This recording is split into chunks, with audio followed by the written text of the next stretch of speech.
So I'm about to read the dialogue Unveiled, which is the final chapter in the third book of A Course of Love. Course of Love having been written by Mari Perron. And the dialogue Unveiled, here it's saying that Mari received this in 2002. Now, my reason for reading it is, you essentially you've got three books, and this is the final chapter of the third book. So there's an overarching message obviously being conveyed in relation to the overall teachings and concept, philosophy, etc. within A Course of Love. So I just want to read through this. And if you bear with me the first couple of minutes, you'll begin to feel your way into it. So it's called the Dialogue Unveiled.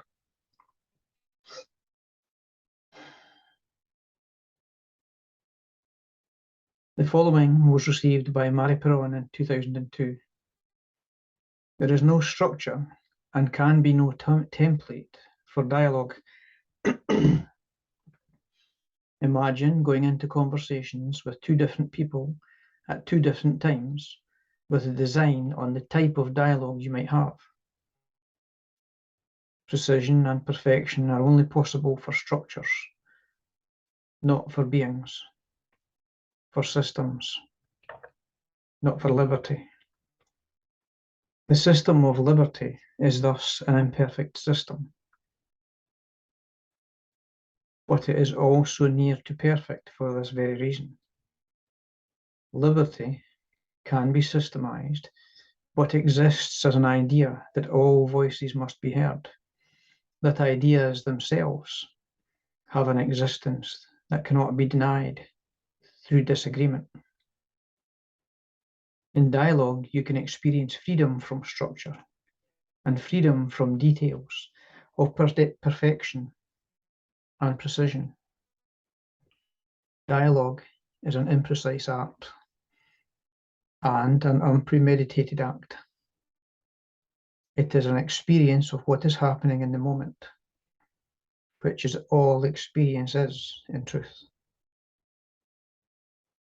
What is experienced in dialogue is the self and the other in one action. Action in unison or in union. What is experienced in true dialogue is movement, being, and expression. The unimpeded flow of dialogue is like an unimpeded current of water. Action without impediment, unimpeded action, is unrestricted movement at one with being and expression. Unimpeded movement is at one with being and expression at all times and in all ways, because restriction is the work of the ego and is restriction of the true self. Acceptance bursts the dams of restriction and releases the flow. The mountain or the valleys of level ground cause or restrict the flow. The mountain and the valleys too are within you, existing as two levels of experience of what is happening in the moment. The one voice and the many are also within you, existing as two levels of experience of what is happening in the same moment. Because the two levels of experience exist in the same moment, they coexist, or in other words, they exist as one, and yet they are distinct. As long as neither are restricted, this is union with, or communion. Two distinct levels of experience in union. When the distinct levels fall away, there is no experience of union. Only union, but the action is the same. One is not better or more desirable than the other. They are only different. Union never negates the self, but full union negates the experience of self. When the experience of self no longer exists in a particular action, the laws of what you call reality bend, and the impossible becomes impossible. Jesus speaks, miracles happen, healing occurs, a new reality exists, a reality in which there is no object of experience, no observer and no observed, no one in action and no one acted upon, no giver and receiver, no intermediary, just union. What is desired now, however, is the experience of union. The experience of union is the experience of two distinct levels of experience. These two distinct levels of experience can be integrated into one level of experience. A level of experience that can bend the laws of what you call reality in the same action as full union, so that the only difference is the ability to experience the experience as a distinct self in union. This integration of the two levels of experience is what has been called the elevation of the self of form and the sustainability of Christ consciousness in form. There is no form without the experience of form. Without the experience of form, there is only union. The mountaintop dialogue allowed you to participate in two levels of experience at once. Not only the simultaneous experience of the mountaintop and the valleys of the level ground, but the simultaneous reality of ongoing dialogue and the experience of living. Now, what you are called to practice is the integration of these two levels. There may be multiple levels, but they are always levels of two. Levels representing duality, the duality that exists naturally for the self of form, because form is the experience of form. The duality of an experience and an experiencer. The experience of experience is life. It is not meant to be escaped, nor can it be. This is why union has been described as time outside of time. It is not an escape, but a portal of access. Full access is necessary for momentary release of the experiencer. Without at least some momentary release, the true nature of the self who is experiencing life remains unknown. This release from the self of form has been the goal of enlightenment. It is, however, only the beginning. It is the beginning because it is love. It is not a self experiencing love, but the self being love and knowing that love is itself. The desire to stop here and retreat from life has been the response of many, and they have anchored the reality of love in themselves and the world. As you know, this has not made the world a place of peace, nor a celebration of life, but it has kept the world a world in which love exists as reality in form. This has been crucial. However, the longing to experience life in all its fullness has never been stronger. This is a longing not to remain or be constantly striving to retain release from the experiencer, but to fully embody the experience through unity. This is a longing to be the experience. This is a longing to be the experience rather than to cease to experience. This is a longing to experience the true self in or through the experience, rather than as the experiencer of the experience. This is a longing to be. a longing to be fully alive and fully in life, a longing to experience no loss but only gain, to experience full union and the loss of the experience of the self as self is, when prolonged, an experience of the loss of the self as form. Some still desire this loss and see it not as loss, but as a gain, and are fulfilled by it. Many more have remained quite convinced that this loss of the sense of self is the ultimate achievement, and denied the sense of loss of the personal self that existed in truth. Others have chosen the peace of monastic life as a substitute for full involvement in life,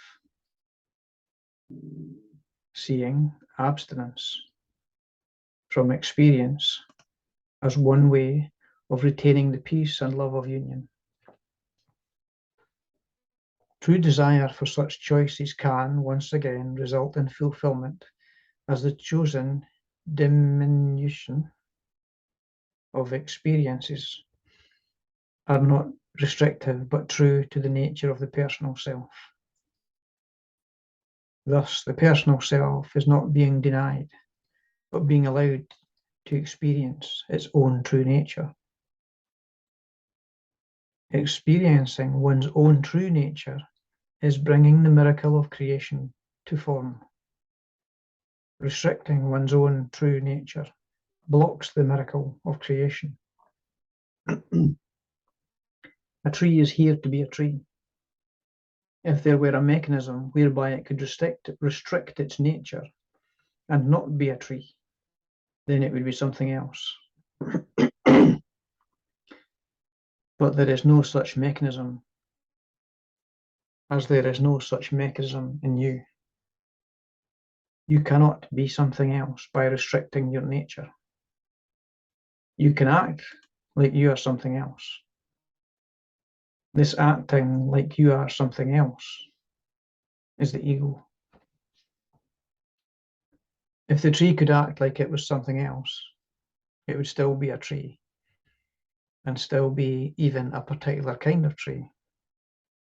A tree unlike any other. A tree vulnerable to the conditions of its environment and given nature, because it is meant to be, because this is what it is, what it was created as. The ground where it stands, its given ground, its given growing ground. This is just what is and cannot be different. To know the love that is what you are as what you are, without the interference of the self or form, is to know the perfection of your particular form, of your particular vulnerabilities, of the conditions and the environment of the life you were given, of the ground of your being, and to cease to wish that any of it were different. When you cease to wish that any of it were different, you quit restricting the miracle of creation that is who you are. This is quite a different lack of restriction than is the lack of restriction of the animal, who acts on the instinct of nature alone.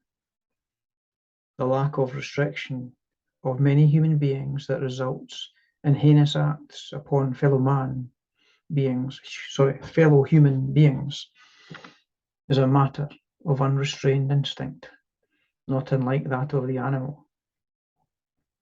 The animal follows natural instincts for survival of its natural form. The human, who does not know love, follows unnatural instincts for survival of its ego. The human ego is thus in need of restrictions, the very restrictions that perpetuate the ego. The human spirit that knows love is not in need of restriction. The human spirit that knows love is rather in need of being unrestrained.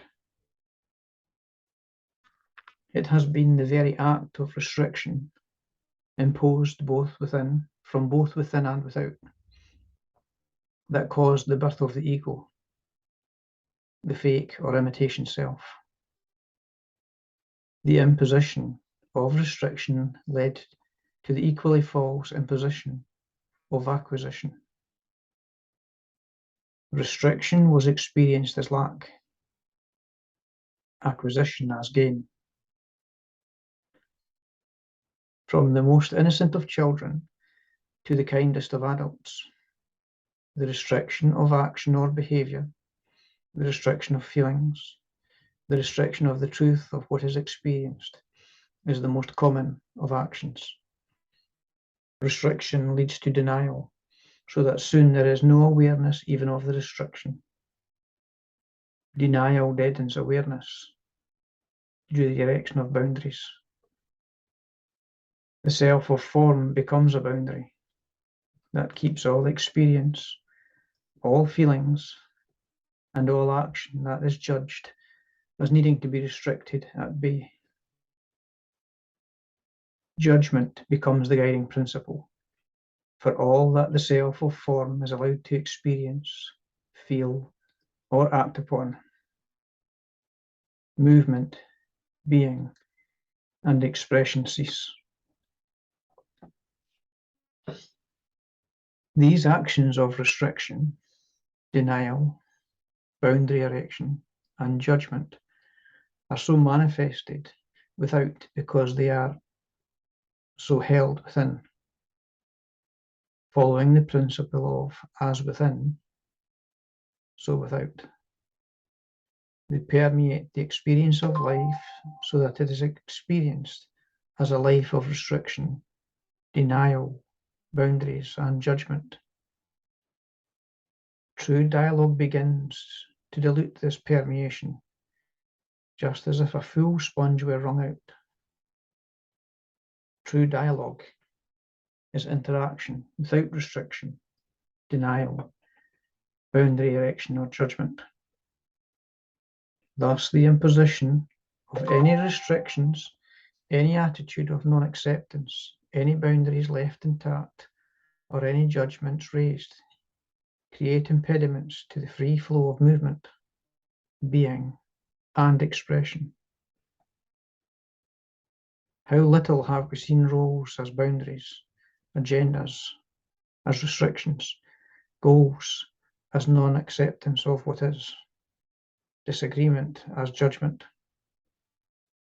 How does one function without time limitations, scheduling, facilitators, and participants? How does one assure that each voice is heard, that equal value is given to each comment? How do people gather together with no structure? What would keep such a gathering from disintegrating into a free-for-all, a celebration, a laugh fest, a crying jag? How hard are you still willing to work to remain restricted and to restrict others? How hard are you still willing to work to keep boundaries up and accomplish something rather than getting to know yourself and each other? How determined are you to discuss certain topics rather than to let ideas flow? How unwilling are you to allow the irrelevant? How afraid are you of your inability to listen to the personal without judgment? How afraid are you of being asked for advice or an opinion? How strongly do you fear the discomfort that might ensue from being real? Just how unspiritual do you think it would be to admit to fears or discomfort? Just how awful do you think it would be to grow frustrated or angry or to disagree? How willing are you to leave the dialogues as a topic in order to enter the dialogue? How willing are you to leave behind the wisdom of the course to discover and offer your own wisdom? How willing are you to accept the wisdom of the one voice in the many, and the many in the one? How willing are you to listen? How willing are you to receive? How willing are you to offer your gifts? How willing are you to accept the gifts of others? How willing are you to accept differences? How willing are you to allow yourself to be fully who you are in the present moment, in the company of those with whom you gather? These are serious questions, and negative responses to them are not meant to be denied. The mountaintop dialogue may begin, but may not be completed without discovering within yourself and another the ability to be clear pools of spacious selves without boundaries. This is a monumental task that cannot be approached through hard work or effort, and as such will begin breaking your attachment to hard work and effort. You must practice this way of ease in order to discover the ease that will flow from the breaking of your attachment to hard work and effort.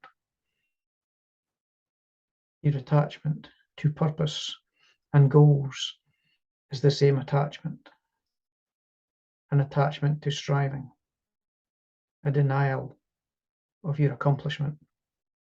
The time of learning has ended. The learning of the course returned you to your Christ self. But this return will not be realized while old patterns remain. A radical rejection of the old patterns is now necessary. Confidence in the self of form will not arise from the old patterns, but the new. Certainty will not arise from the ways of old, but from the new ways, ways exemplified by true dialogue, by true and equal exchange of what is in the present moment. Your internal dialogue will change as you discover the place of safety and acceptance within yourself, the place of joining or union with. No longer will you treat yourself to an internal dialogue you would not unleash on another living being. When you quit restricting yourself, you will be naturally kind and loving to yourself. You will feel free and expansive. When you quit denying how you feel, relief and gratitude will fill you. When you quit erecting boundaries, you will quit feeling separate. When you quit judging, you will be as at peace with your feelings of sadness and anger as you are with your feelings of joy and harmony. No one is asked to be boundaryless in a fearful environment, but fearfulness will diminish as your internal dialogue adjusts to the new experience. Yet you are asked to discover a fearless environment, an environment in which you feel able to lay aside your fear of being yourself. This may be easy for some, difficult for others. It may be able to take place within a group. It may not. Now is not the time to deny feelings of discomfort raised by the questions listed above, to feel rejected or to fear rejecting others because you feel them. The first step in the process is honesty. The honesty of accepting how you feel is often a greater revelation to yourself than to others. This is not a time to enter into hard work to overcome fears or discomfort, but to discover a place of safety where they do not exist. The discovery will be joyous. Once an initial place of safety, where two or more willing to be clear pools are gathered together, is found, practice begins. And this too will be joyous. But it is a practice. Fear will still arise, but you will be able to reveal your fear. Discomfort will still arise, but you will be able to reveal your discomfort. You will willingly be vulnerable, and in your vulnerability will the restrictions, denial, boundaries, and judgments of the past be washed away. You will realize how you are used to holding back, and you will begin, slowly at first, not to hold yourself back. You may begin as fearful of revealing your own truth and wisdom as you are of revealing your fears and hurts. But soon you will be unable to hold back. When this occurs, the universal and the personal meld into a creative bursting forth. This is the work of dialogue. It is the movement and expression of being. It is to be moved and affected, to allow your heart to feel, to open, to cry out, to sing. It is to be inspired and allow your own wisdom and ideas to flow freely, to be given voice, be shared. It is to listen as a receptacle, receiving what is poured forth from others without judgment. It is to receive the actual energy of another, to feel the connection, to allow the pouring forth into one pool, and to allow the pool to move you in unforeseen directions, none of which can happen with a plan, none of which can happen if approached with predetermined ideas. The entering into is entering into the mystery, entering the unknown rather than the known, where through the entering into, knowing occurs. It is a giving up of the idea of knowing you acquire and exploit. You are no longer learning in order to get somewhere or become something you are not. You have entered a process of revelation of what is, that will eventually spoil you forever from approaching life in the way you once did. You will see that the approach of hard work and being good leading to the acquisition of status and rewards was always false, and that it was the approach rather than the desired results that was false. You will see that what is perfect only in its imperfection. You will realize how often you are upset, anxious, frustrated, angry, or saddened by the nature of the imperfection of perfection. In other words, you will realize that your predetermination of how things should be has been the greatest restriction on your apprehension of what is, and your greatest source of disappointment. You will also realize how often you are naturally joyous, compassionate, kind, and wise when you are present with what is, rather than wishing things were other than as they are. You will realize your deep affection and even longing for the imperfection of perfection, that it is exactly another's imperfection that you love, precisely their imperfections that make them perfect, and you will discover that the same is true of you.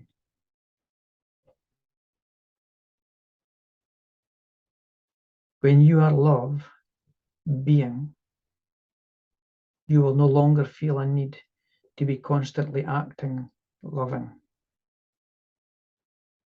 Love has no need to act. Doing and being will become one. Thus, all of your actions will be love, being love, and those actions will be appropriate to the situation. You will be free to respond with sternness when sternness is needed, free to be funny or serious, to respond with your intellect in one situation, your heart in another, and be confident in your responses because they will flow from love being. You will gain simple confidence, in being yourself.